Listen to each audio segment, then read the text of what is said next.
Welcome to miss cook 135 channel. இன்றைக்கி நம்ம பார்க்க போகிறது பாஸ்தா. வாங்க எப்படி செய்யலாம் பார்க்கலாம்.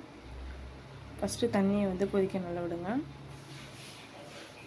இப்போ நம்ம வச்சுருக்கிற பாஸ்தாவை அதில் போட்டுருங்க. தண்ணி கொதிச்சதுக்கப்புறமா போடுங்க.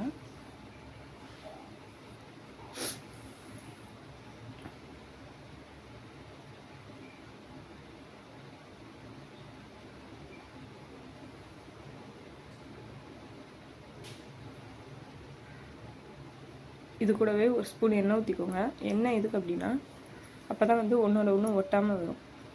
இன்னொரு கடாயில் எண்ணெய் ஊற்றி வச்சுக்கோங்க. இது கூடவே 4 தக்காளி, ஒரு வெங்காயம் அறுத்து வச்சுருக்கேன், இஞ்சி பூண்டு பேஸ்ட் எடுத்து வச்சுருக்கேன், கொஞ்சமாக நல்லெண்ணெய் விட்டுருக்கேன் அதுலேயே. இது இப்போ நம்ம வடித்து எடுத்து வச்சுருக்கோம் பாஸ்தாவை. வானலியில் எண்ணெய் ஊற்றிக்கோங்க.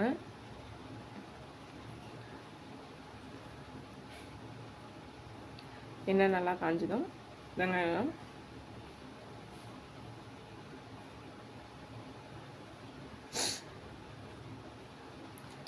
நல்லா வதங்கணும்.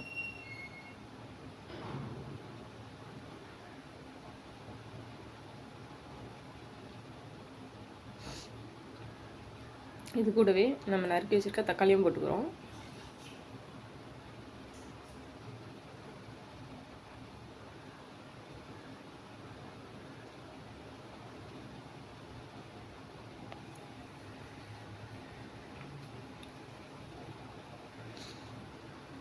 இப்போ பார்த்தீங்கன்னா தக்காளி வெங்காயம் ரெண்டும் நல்லா வதங்கிடுச்சு. இது கூட இஞ்சி பூண்டு பேஸ்ட், நம்ம நல்லா ஊற்றி வச்சுருக்கோம் இல்லையா, அந்த இஞ்சி பூண்டு பேஸ்ட்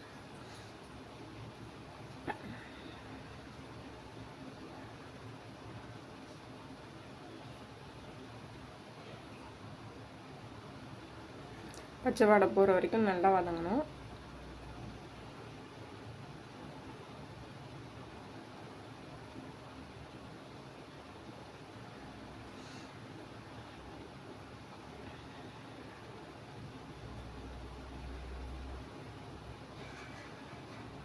இது என்ன மிளகாத்தூள், வெறும் மிளகாத்தூள் கொஞ்சமாக போடுறோம்.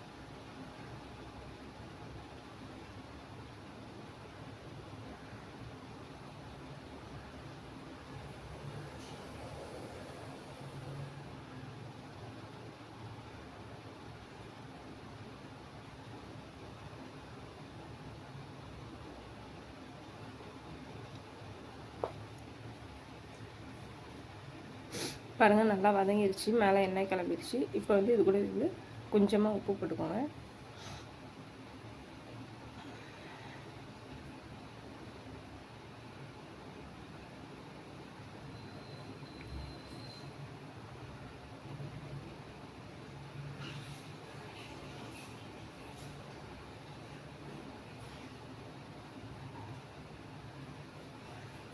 எல்லாமே மிக்ஸ் ஆகி எண்ணெய் மேலே திறந்து வருது. இப்போ நம்ம அவிச்சு வச்சுருக்க பாஸ்தாவை இது கூடவே சேர்க்குறோம்.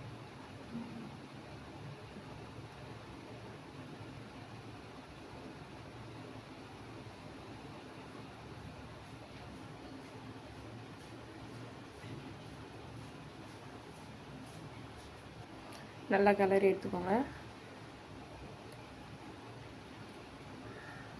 அவ்வளோதாங்க, சிம்பிளான பாஸ்தா ரெடி.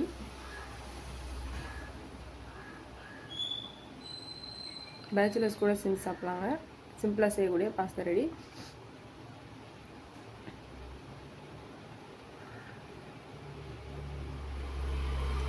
என்னுடைய இந்த வீடியோ பிடிச்சிருந்தேன்னா லைக் பண்ணுங்கள், கமெண்ட் பண்ணுங்கள், ஷேர் பண்ணுங்கள், சப்ஸ்கிரைப் பண்ணுங்கள்,